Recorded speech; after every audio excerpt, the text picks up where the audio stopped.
Good afternoon, everyone, and welcome. Thank you for joining us today for this Greener Infrastructure Week session. My name is Lauren Rowett. I'm the Industry Manager at Ecology. I'd like to begin this session by acknowledging the traditional owners of the lands on which we meet today, and indeed from which we're dialing in from, and pay my respects to elders past and present. Aboriginal and First Nations people have been caring for country for over 60,000 years, and I'd like to take this time to share the local Wurundjeri seasons of the Wurundjeri people of the Kulin Nations, which is the land that I'm on today. Wurundjeri people celebrate 7 distinct seasons, November being the Buath, Guru, or grass flowering season. The days are getting longer and mostly warmer, with typical bursts of wet and stormy weather, which I welcome as I try to get into the habit of watering my garden myself. But I'm really loving noticing all the changes brought about by the warming days. The native grasses that I planted in my garden less than a year ago have suddenly come out in these beautiful and quite unexpected flowers.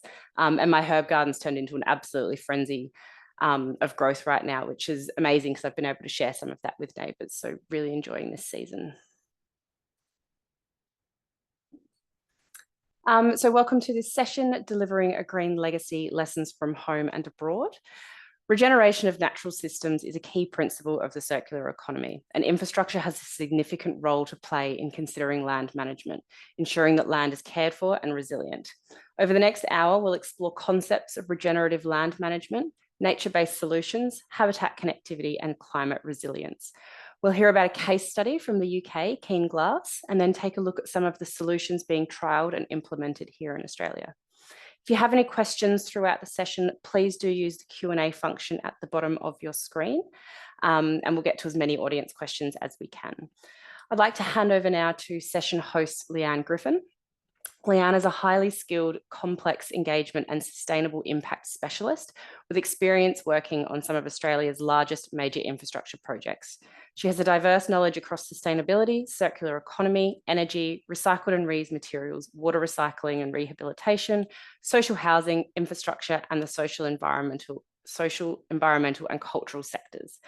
Leanne is Arup's Australasia Circular Economy Service and Skills Lead, Arup's Queensland Sustainability Program Lead, and Circular Australia's Industry Task Force Co-Chair. Quite a big portfolio there. She's also an Ecologic alumni and was our first Senior Program Manager. So welcome back to an Ecologic session, Leanne, and over to you. Great, thanks, Lauren. Should have cut that intro bio down a little bit. It was a bit too much, but yeah, thank you very much. And it's great to be back here with my familiar friends. So today we've got a few great case studies to get through. First, we're going to hear from Ben Oakman, talking about the Keyn Glas regenerative linear infrastructure project. And then we'll also hear from some of our colleagues with MRPV, with Austin and Helen. First, though, I'd like to introduce Ben Oakman, who's dialing in with us all the way from the UK. So it's incredibly early over there for Ben. He's an associate landscape architect at Arup and has been leading this fantastic project that we're about to hear a little bit more about. So, Ben, welcome. Thanks very much, Leanne. Nice to see you all. Great to be here, and thanks for having me. So I'm an associate landscape architect in Arup's Bristol office, and you can see my screen. I hope that's worked, does it? I'm going to talk today about the Green Ribs project, as was mentioned. So it's an environmental enhancement scheme related to a highways project in Cornwall in southwest England. So first of all, an introduction to the road scheme itself, and then I'll move on to the Keyn Glas project. So in 2016 to 18, as a team, we were working on the design and the environmental impact assessment for the A30 Chiverton to Carlin Crossroads scheme for National Highways. So it's an offline dualling of a 14-kilometre stretch of the last remaining single carriageway, sort of bottleneck section of the A30 before the end of the road at Land's End, right down in the far southwest of the country. A very important and busy tourist route, especially during summer months, and a lot of congestion. So the A30 scheme itself, the Google image you can see in the top there was from last year, shows construction underway and nearly complete. Quite a scar on the landscape, but largely that scar is basically to accommodate quite a broad and far-reaching environmental mitigation scheme, which the scheme benefited from.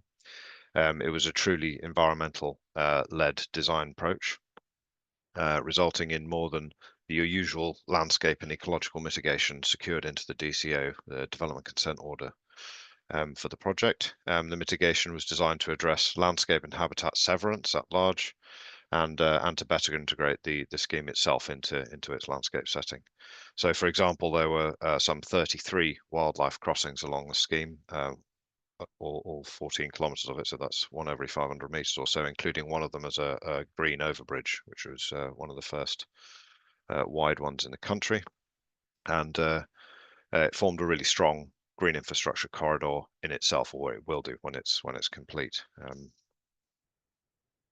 So back, that's the sort of setting the scene, I suppose. Back to the Green Roofs project itself. Collectively, it was from a group of projects known as Keyn Glas, which is actually 15 projects together, and Keyn Glas means green ridge in Cornish.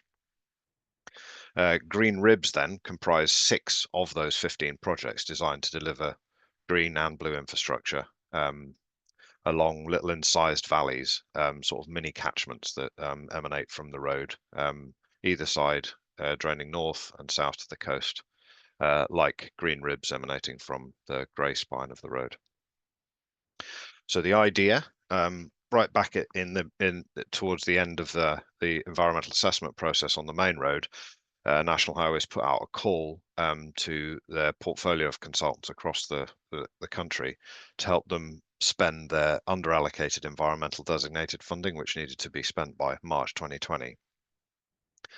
So we pitched this big idea of a large catchment scale environmental regeneration project to enhance the countryside at large in central Cornwall for people, for nature, and to rebalance grey with green infrastructure. So the vision was, you can see the sketches here before and after, which shows an actual scene taken from one of the ribs, Green Rib B. And it illustrates how over time, say 25 to 50 years, the work that we could do would cause a subtle but significant shift in the landscape over time, leaving a legacy of a more biodiverse, a more resilient, a more productive and more beautiful landscape for people and for wildlife. So we took a catchment scale approach, all of the environmental disciplines working together on the A30 road scheme and undertaking their detailed baseline environmental assessment work gave us a really in-depth understanding of the central Cornish countryside. Our cross-disciplinary work and pooling all of that knowledge together enabled a holistic understanding of the catchment systems as a whole.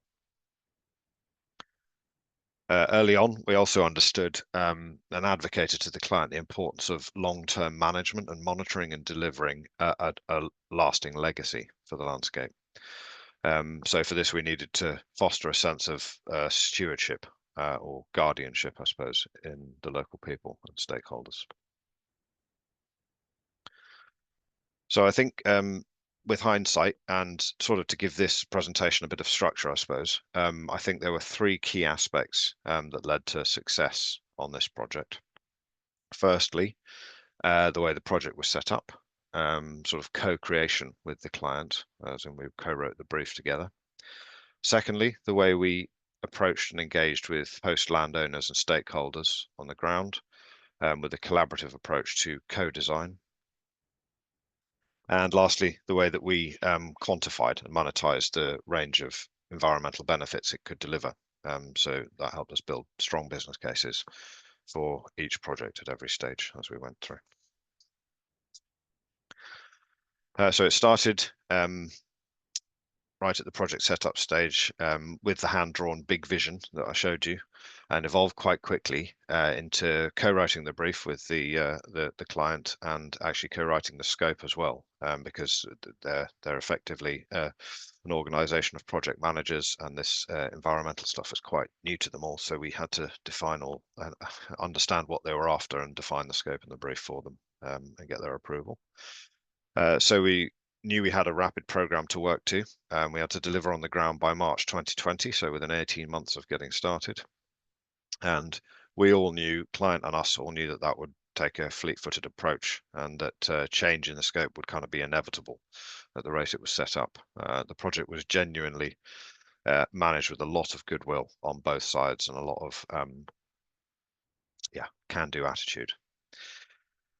So we got going, started with optioneering feasibility, and then realised that we needed a fairly robust and live governance structure. So to shape the projects also, we set up a client and a key stakeholder project steering group, which met monthly during that 18-month period. We also had a separate thematic working groups series that brought in stakeholders and allowed them to feed into the design as it was developing. So Keyn Glas was quickly identified by National Highways as a bit of a flagship environmental project for them. It was basically how they wanted to deliver future designated funds work going forward. So onto stakeholder engagement. We structured this through the steering groups and the thematic working groups, as I mentioned.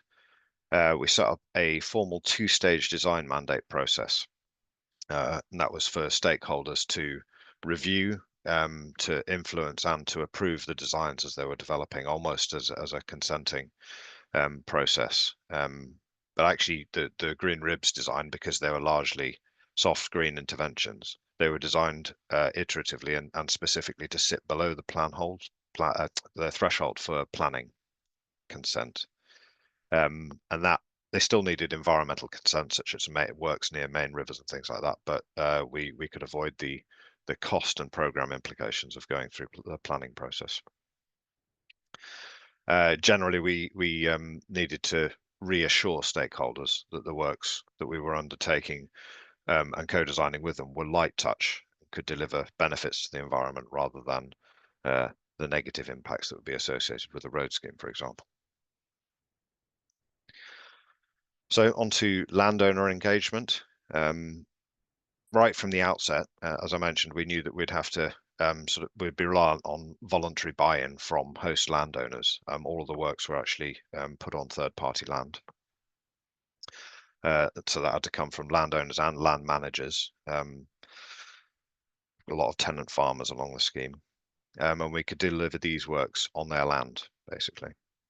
This meant that an adaptable approach to building rapport was needed across a spectrum of different types of people, right from landed gentry or their agents, in fact, right through to individual elderly farmers without email addresses and things like that. So a personable and adaptable approach was required. In some cases, it came down to even not turning up in shiny suits and new hire cars and stuff like that, but meeting them on their terms, on their land, and often around their kitchen table doing co-design sessions, which was great fun. A variety of different teas on offer. We appointed a local wildlife body called Cornwall Wildlife Trust to bring their in-depth local knowledge and help with engagement. They eventually came on board as a delivery partner, actually remunerated by the project as well. They're a third sector organisation. And their farm liaison offers were particularly valuable in the process. They knew the local farming community on first name terms and stuff, which was really valuable.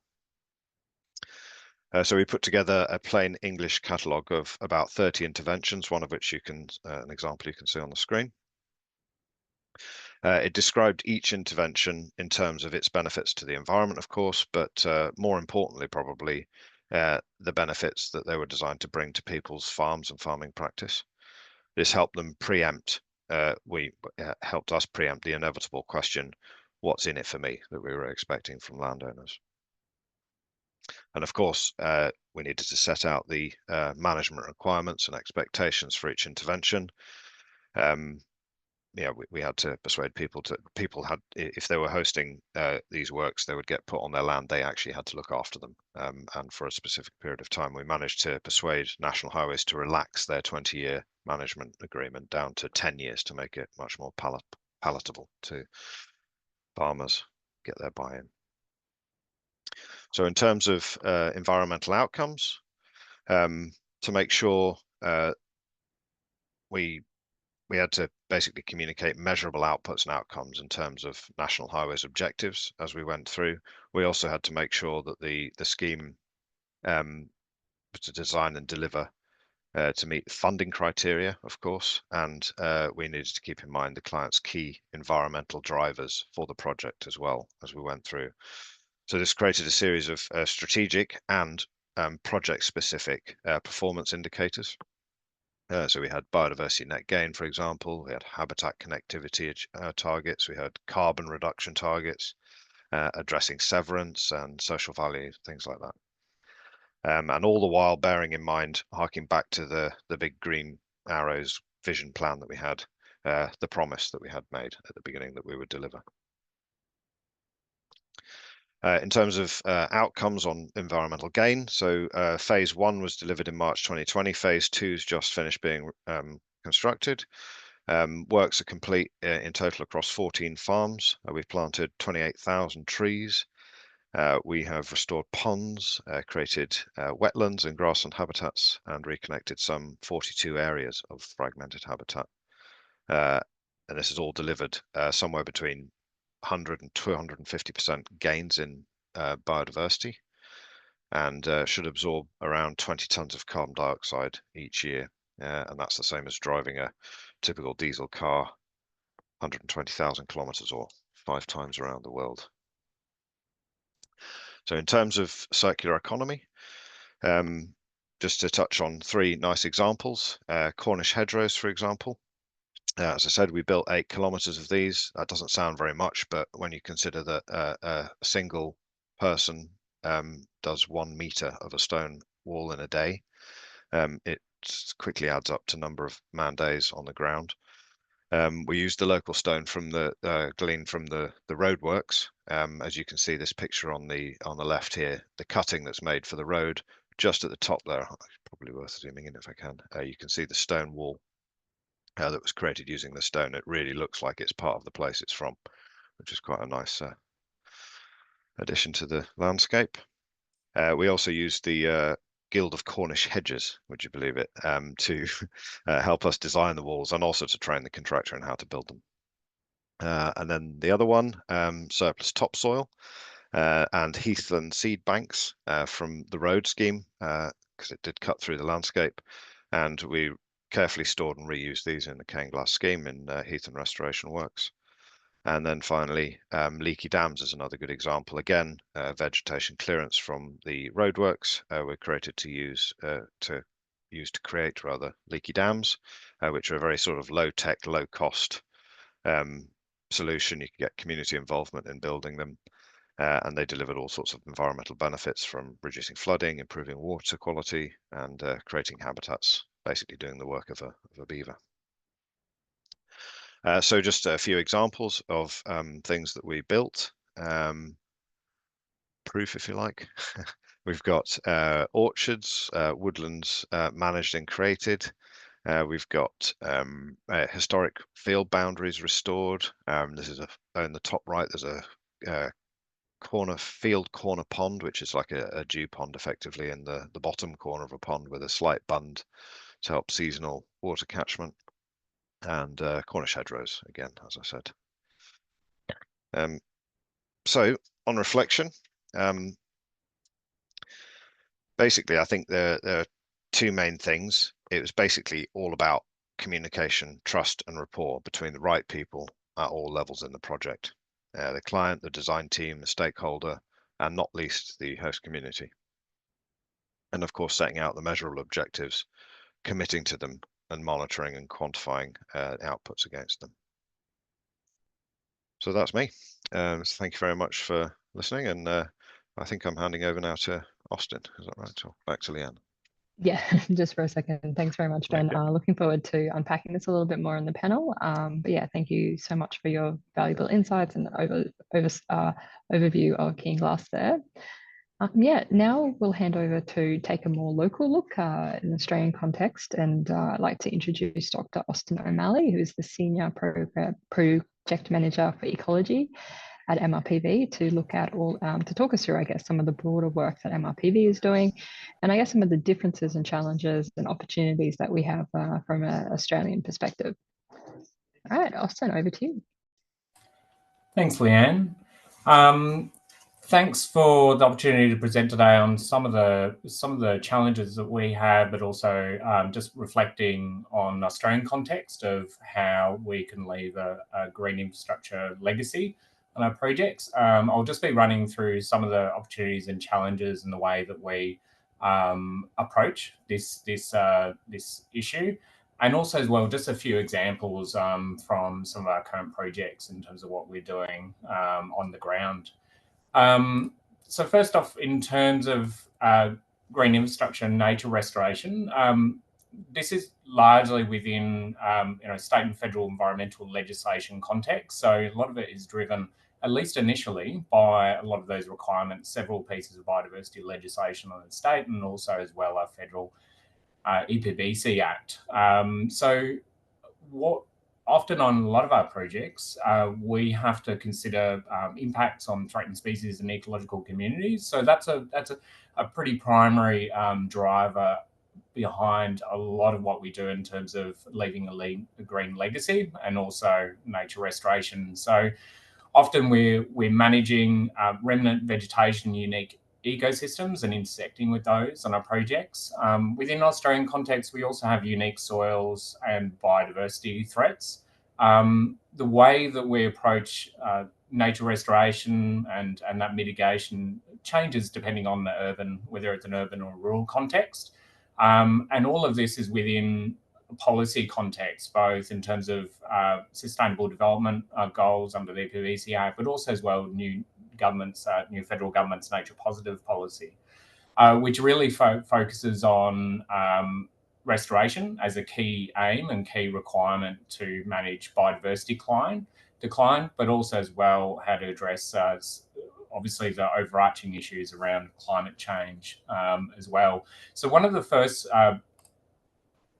principles that we apply in terms of leaving a green legacy and as a first step is really applying a mitigation hierarchy that's required as part of environmental assessment and implementation. So first principles being to avoid and then minimise the impacts on biodiversity values and those natural landscapes. Also as well followed by offsetting any of those impacts that can't be avoided or minimised. A fourth level is being added more recently in terms of restoring natural habitats, and that's going to be increasingly a focus in the future. So after we offset, we look at restoring those where we can, some of those natural values. So as a first step, we have to really appreciate and have a really good understanding of the values that are present.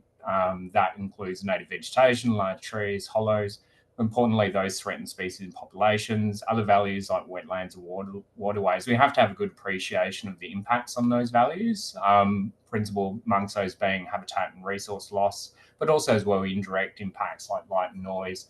And principally like Ben's example of the UK, it's similar issue with transport infrastructure is the impacts of fragmentation, habitat fragmentation and those flow-on effects to fauna habitats in terms of connectivity severance.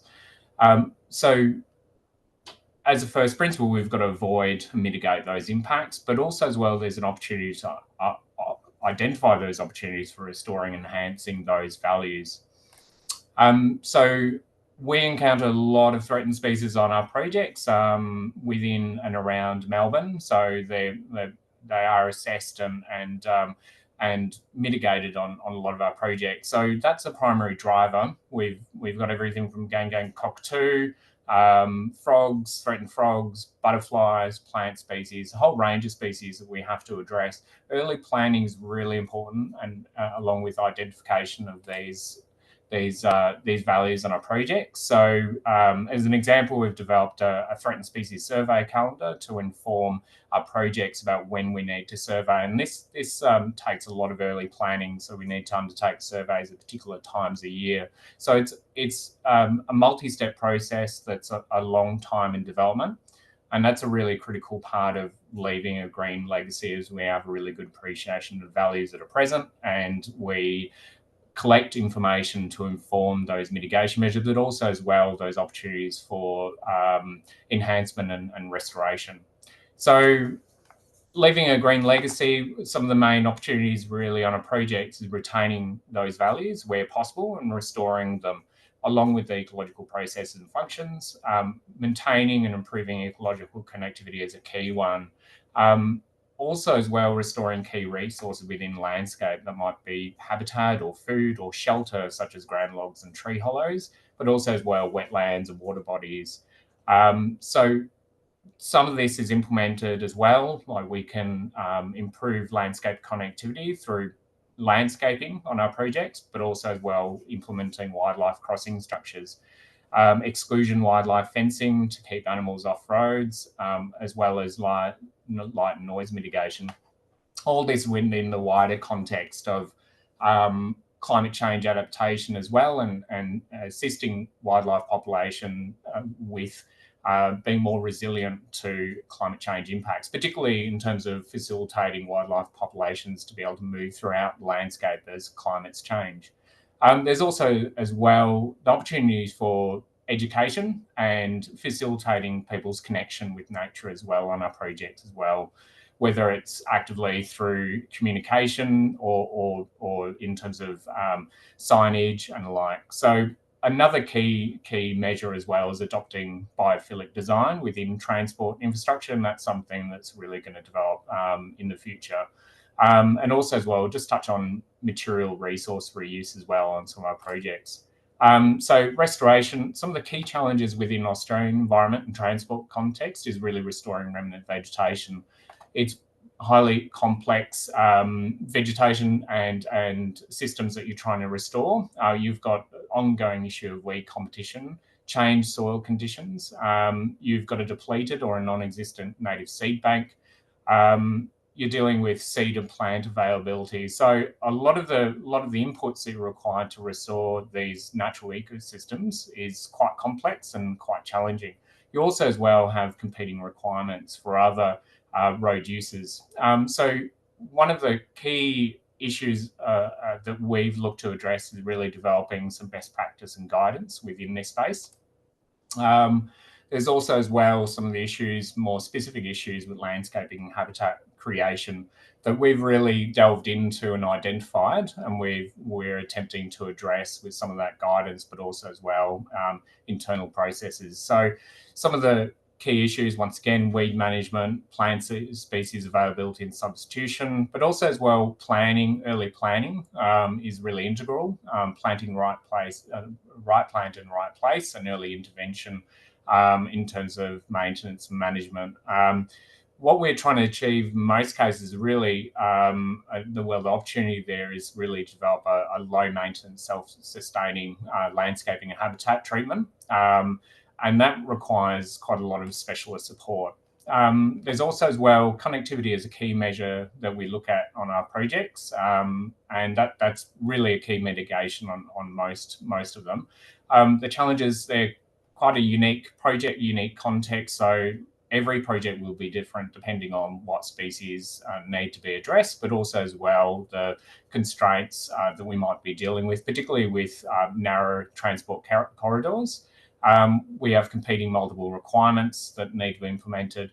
So early planning, multidisciplinary input is really important. A lot of this requires specialist ecological advice and support as well. And there's really limited industry guidance and design, best practice guidance out there. So acknowledging that and recognising that, we've worked for the last few years developing a fauna sensitive road design guideline. So fauna sensitive road design is a process that considers the impacts of roads and wildlife populations and seeks to address them through modified road design delivery. with the aim of allowing safe movement of wildlife across roads. The purpose of the guideline is to provide essential technical advice on how to design and deliver these roads to minimise impacts. And it includes detailed guidance, technical guidance around fauna crossing structures in particular, but also as well other fauna-sensitive road design measures to achieve defined ecological objectives, and that extends to habitat restoration.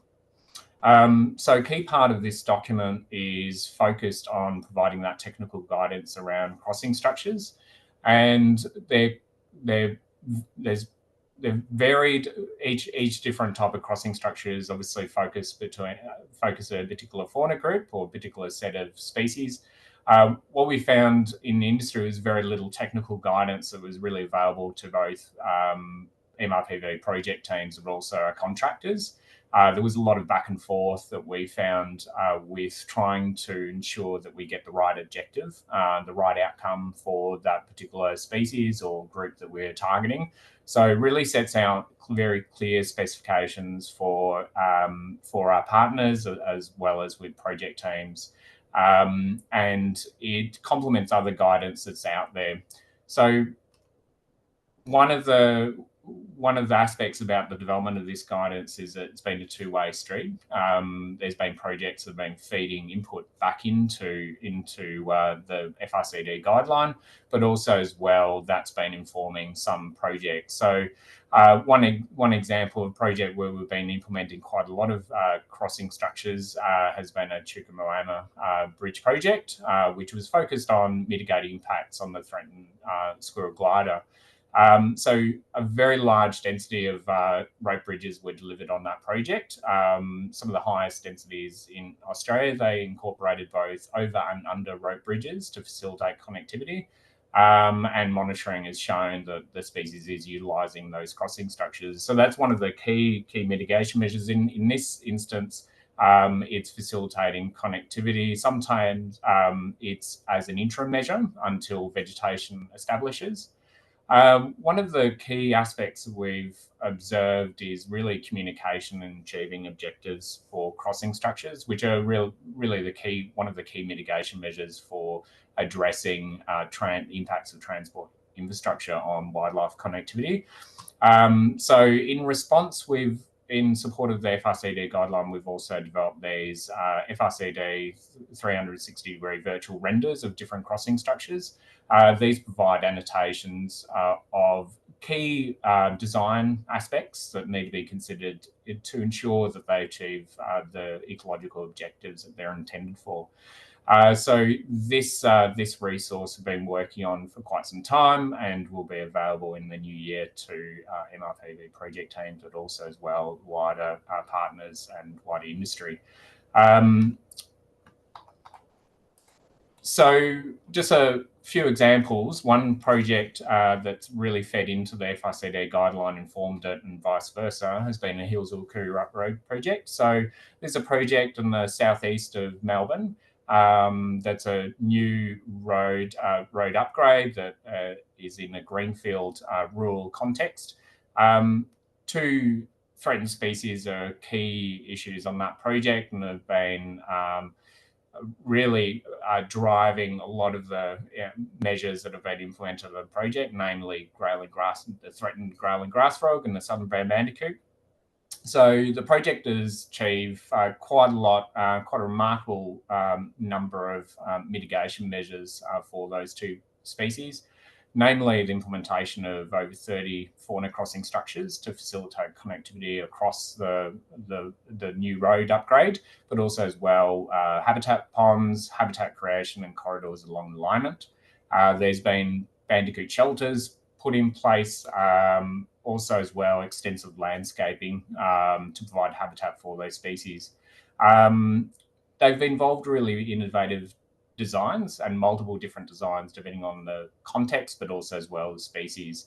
In some cases, we've been accommodating two species, both the growling grass frog and the bandicoot. So it's required quite innovative design processes for that project, and quite innovative approaches such as ledgers within crossing structures. So just showing there an example of some of the wildlife exclusion fencing that's been implemented along the alignment. That's to keep bandicoots off the road. Their vehicle collisions are a key threat for that species, and they're being previously commonly encountered on the roads, been having a bad encounter with vehicles. Also as well with crossing structures, they've had to be designed for both species. Another implementation has been landscaping and habitat creation along alignment with shelters created as well as temporary shelter for the species. So there's been multiple measures implemented on the project and a large number of different crossing structures of different design. And that's fed into both the FICD guidelines, some of the guidance there, but also as well the FICD guideline is fed into the project design. Also as well, another key measure as well that's been implemented in the project as well as others has been provision of wildlife ponds or water bodies for wildlife. While these might be driven by requirements for threatened species, they also obviously provide a benefit to a wide range of wildlife. Another key mitigation on the projects has been tree hollow mitigation. So in an Australian context, tree hollow loss has a significant impact on wildlife populations. Effectively, a lot of our wildlife populations rely on tree hollows for their breeding and life cycle requirements. So so that's been implemented on a number of different projects, along with trials of different approaches. Arup project has implemented a trial of 3 different approaches: traditional nest boxes, carved hollows of faceplates, but also as well suspended log hollows. So this is there's a lot of trial and error and implementation of different techniques on the projects, and that's reflecting a lot of trial and error that's occurring across the industry. And in terms of outcomes as well, we've been achieving good outcomes with all 3 methods. Another I suppose aspect of leaving a green legacy on a project has been reusing materials and valuing those materials that are present within road project boundary. A particular project initiative that we've been running has been the timber reuse program. That program's aim is really to achieve the best and highest reuse of timber on our projects. In terms of leaving a green legacy, that's incorporated developing tree hollow logs, but also as well providing on-site habitat logs on projects, and either on-site within the project or to other road projects. We're also as well a partner in MOU with catchment management authorities and other partners for waterway restoration, where we provide habitat logs for restoration projects. The picture down at the bottom there shows some root balls that have been provided into the Barwon River to provide fish habitat. So that's an extensive project that we manage and with timber delivered for across waterways in coordination with catchment management authorities. Another project that we're exploring at the moment is being leaving a green legacy through our landscaping, principally through habitat creation for pollinators and that provide really essential ecosystem services.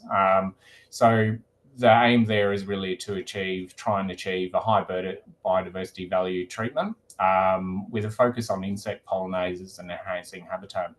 That incorporates developing a targeted landscape design and plans informed by requirements for insect pollinators.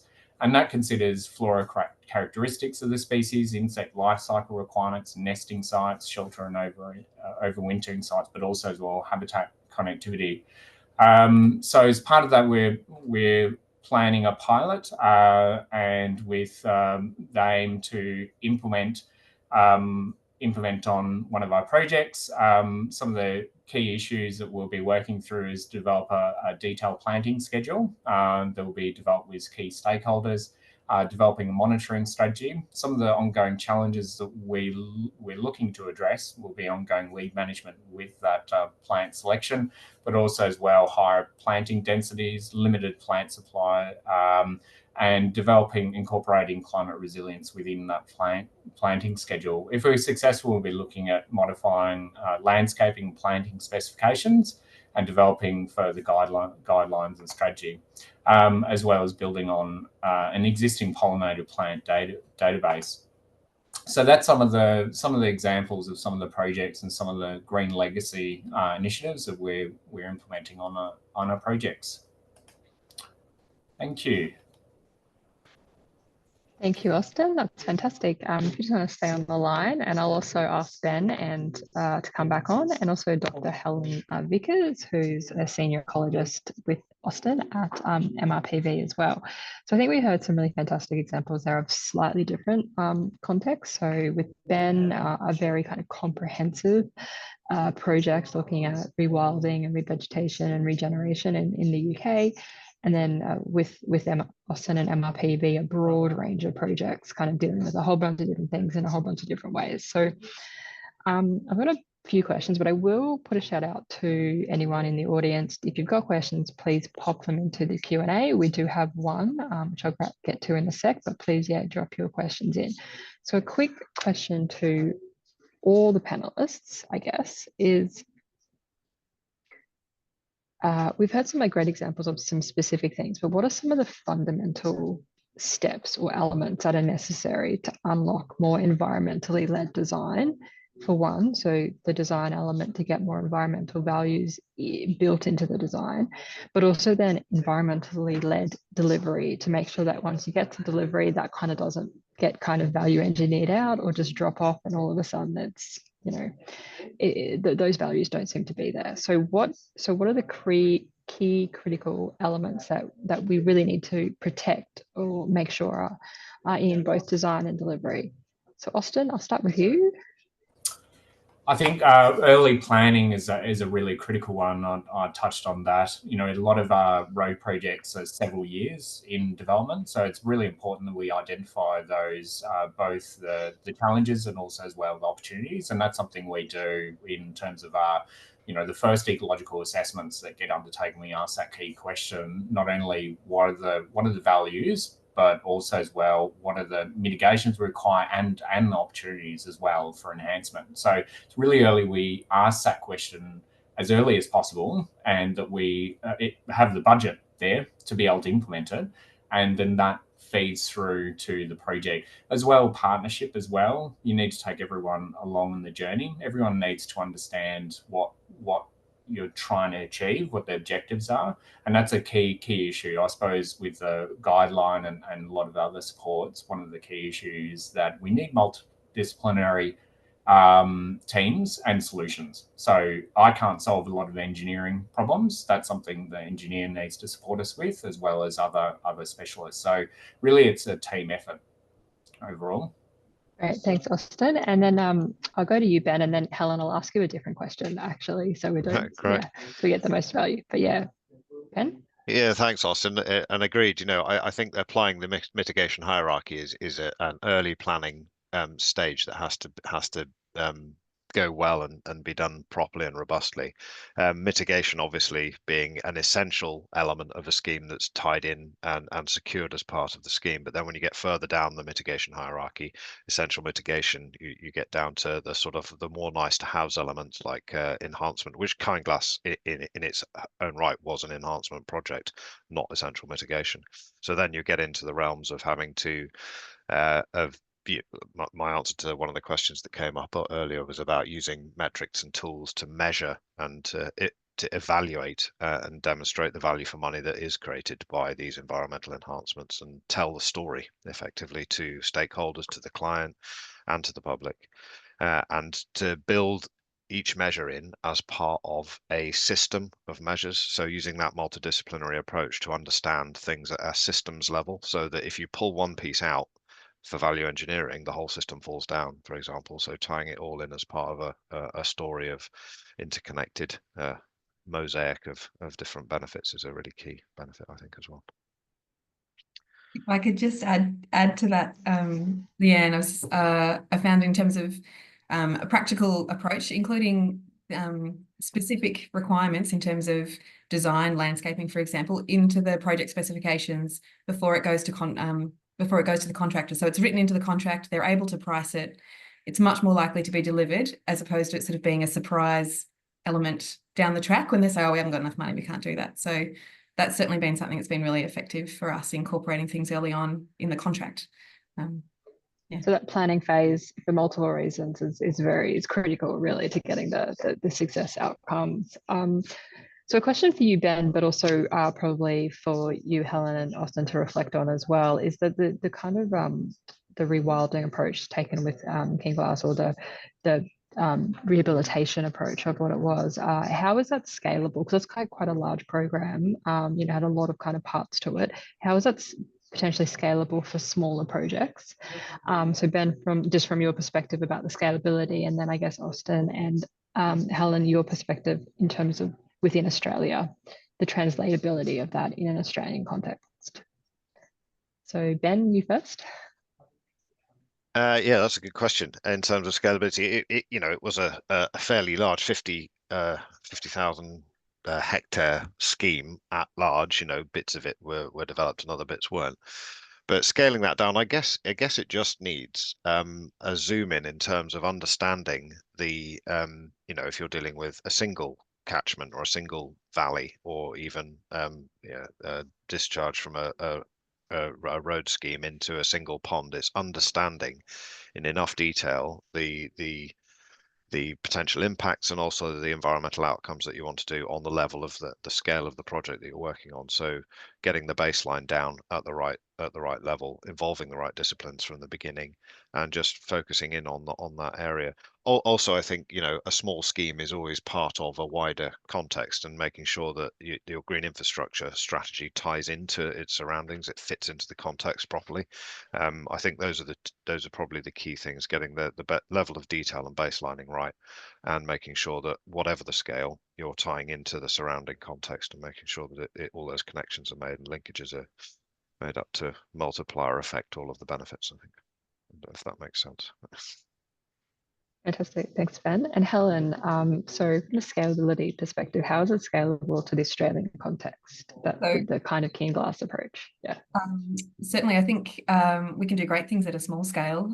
City of Melbourne have got some excellent examples of restoration activities they've undertaken in urban areas, so grassy meadow type projects and things like that. So if anything, it's almost easier to manage at a smaller scale than it is on a large scale like the Hills project that we've got going, where, for example, trying to water plants over summer. If you've got a smaller area to water, it's much more likely to be successful than these broad scale projects. So at a small scale, it's almost more achievable. Yeah.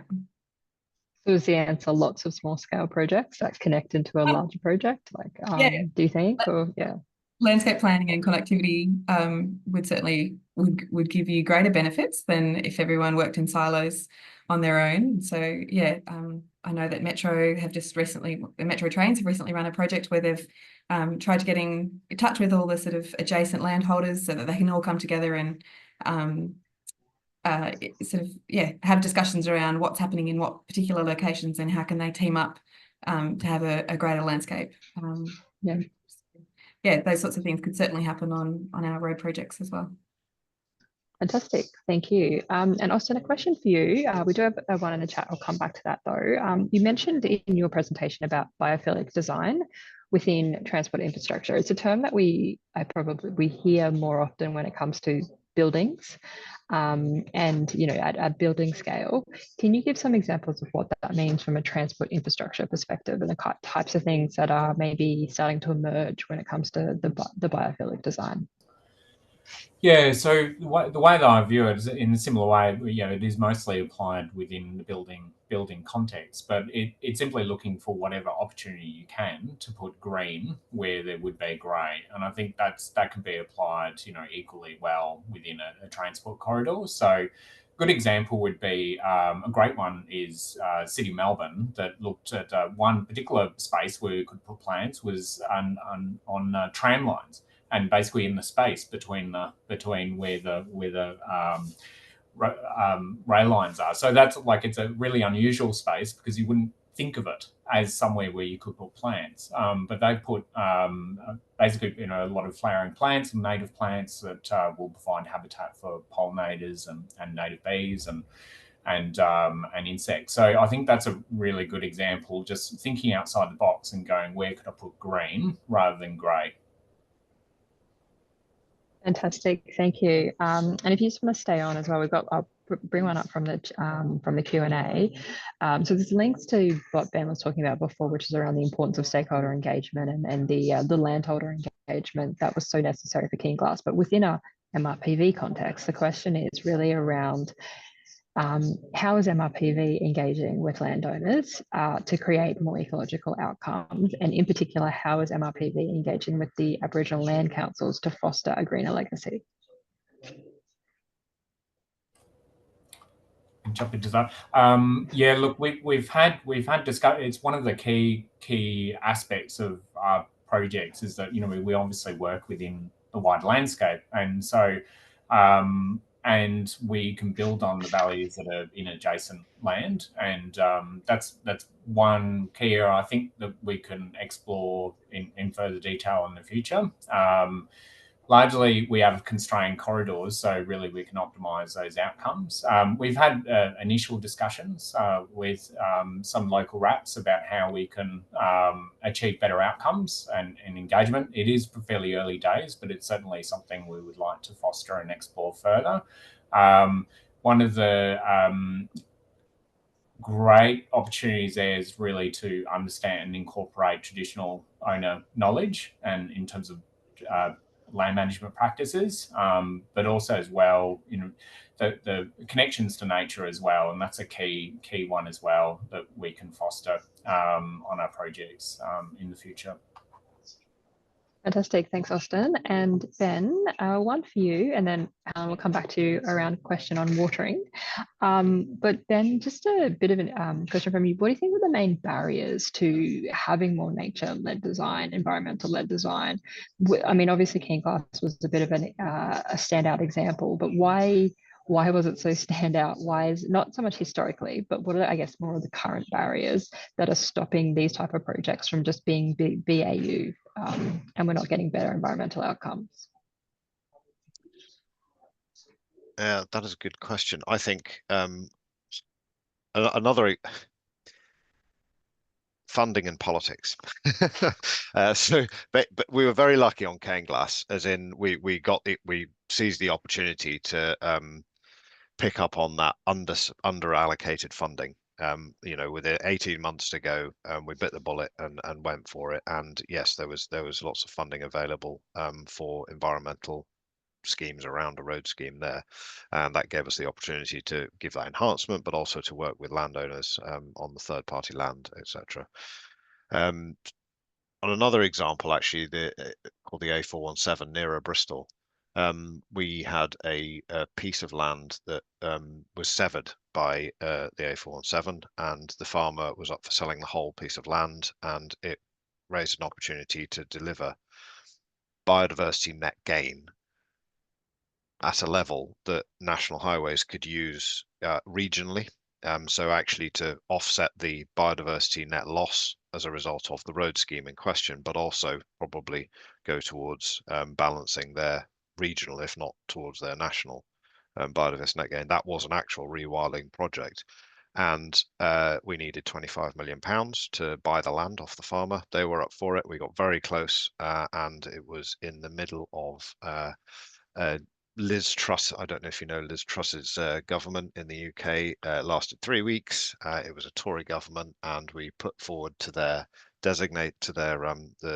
head of the Department for Transport at the time, can we spend this designated highways funding buying this land to deliver biodiversity net gain? And the answer was no. You have to use that money to deliver road schemes.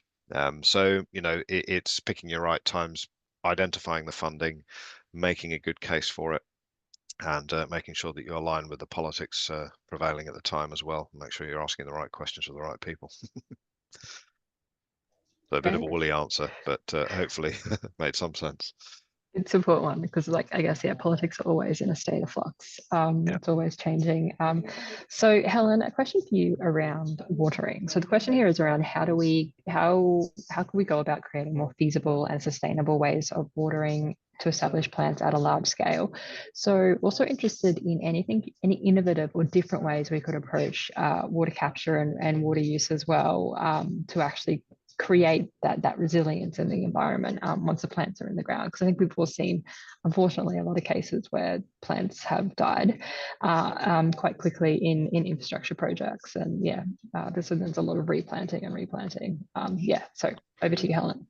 There certainly is. So I suppose to take a step back, to make sure that the ground is prepared appropriately in the first instance is really important for successful plant establishment, even once before you get to the stage of watering. But let's assume that is the case. Planting at the right time is also really important. Often we find with projects, landscaping is a bit of an afterthought. And so they're just in a rush to hurry up and plant the plants so they can get their box ticked and the project is signed off. There's been some changes relatively recently to the landscaping specs with DTP that we've contributed to bring that requirement a bit earlier in the project so that plants have to be demonstrated to have been established for a much longer period of time before the project is handed away. So that means that they're more likely to be able to be watered with water carts and things like that on larger projects. But also it gives great incentive to try and plant, let's say in autumn, prior to winter rain, as opposed to trying to plant in late spring or in summer when you're almost guaranteed for plants to die. So timing is really critical, and obviously that also requires plant procurement and all the rest of it that happens before that stage. Other innovative things that can be done are water sensitive urban design, which is something, again, City of Melbourne have got some great examples. You can even do a walking tour around the city to look at those. Used to take uni students on that tour. But also, for example, with some remnant vegetation on one of our projects, we're looking at, because we're changing the hydrology of the landscape, we're looking at putting in sort of passive drainage so that these trees are not going to be lost from the landscape due to the change that we're making in the road. So there are some sort of design things that you can do at an engineering level, I suppose, to help with that water. But yeah, also planting climate resilient plants. So again, that's another change in the landscaping specs. Is now an inclusion that you can have a certain proportion of your plants come from beyond local provenance, so that they can come from more climate, what we anticipate the climate to be like, from regions like that, so that we're trying to create a climate resilient landscape. Fantastic, thank you. We only have 2 minutes left. So there's one more question. It's kind of half been answered already by Ben, which is around metrics. But I wanted to also just from a Australian perspective as well, maybe Austin, if you want to kind of jump in and kind of go, what are the key? So when we're talking about nature positive, there's obviously legislation coming around nature positive. The other question was around what metrics do we need to use to start to measure nature positive? Really interested in if what you think, Austin, and then maybe a final reflection from you, Ben, as well, from the UK perspective, again, on key metrics that need to be considered for nature positive. Yeah, well, there's two aspects to this, I suppose. As a sort of hard metrics, basically, are you achieving a net gain effectively in let's say nature in terms of remnant native vegetation loss and habitat loss. So that's something we could certainly do in the future. We do have a very sophisticated regulatory system for native vegetation. So all of it's recorded. It's all measured in a very precise way. So it's something that is actually feasible within Victoria. It has basically a world-leading process for measuring habitat loss and remnant vegetation loss. There's also the other element as well in terms of assessing those interventions and effectiveness. So that's where monitoring is a key aspect, and that's something we are implementing on our projects. It's something we're keen to develop further as well with other road agencies in other states. So, and I think that's a key one in terms of understanding how effective some of these mitigation measures are in the real world, and that they will feed back into continuous improvement. So we're very much aware that FRCD guideline is something that will be improved over time, and it's a work in progress. So it's something we're keen for monitoring to really inform that continuous improvement. Great, thank you, Austin. And in the final couple of seconds, Ben, is there any additional metrics that you think really need to be considered when it comes to this nature positive? Yeah, the metrics I mentioned are not perfect tools by any means. They measure very well, very specific things, but actually I think it's about qualitatively explaining the multiplier effect of applying all of these benefits together. That's the clever bit, and it's difficult to do actually, but I think that's where we need to get to rather than relying on quantified metrics too much. Fantastic, thank you. All right, well, thank you everyone for joining for the webinar today, and thank you to all of our key panelists. So very big thank you to Ben. You can go back to sleep now. Or have a coffee and start your day. Well, I've been woken up and inspired now, so I'm going to have a coffee. I'm not sure, is Lauren still around? See her? No, if not, there is I'll just read the Sorry, slide I am then. here, yes. Oh, you are? Yeah, okay. Just trying to figure out my Zoom. Thanks so much, Leanne. Yeah, thank you so much for hosting today. That's fantastic. And massive thank you as well to Austin, Helen, and Ben. Obviously, massive shout out for joining us so early in the morning. I found this session so fascinating. Whilst we were going through all the development and speaking to the panelists, I just learned so much about ecology, and I just thought it was fantastic. And I got to take a look at those 3D visuals, sorry, that Austin mentioned as well. They're fantastic when they are live. Please do check them out. They're amazing. Thank you also to everyone in the audience for coming along to this session. Tomorrow is the final day for Greener Infrastructure Week. So we've got 2 fantastic sessions coming up at 10 a.m. Here you'll hear from the Victorian Department of Energy, Environment and Climate Action, Recycling Victoria and Sustainability Victoria on how they're supporting this circular economy transition. And then at midday, we'll be launching our new Suppliers Guide to Recycled First, which is the missing piece in the puzzle for supporting suppliers of recycled and reused products to engage with the big build. Thank you again to everybody, and we'll see you again soon. Thanks all. Thanks all.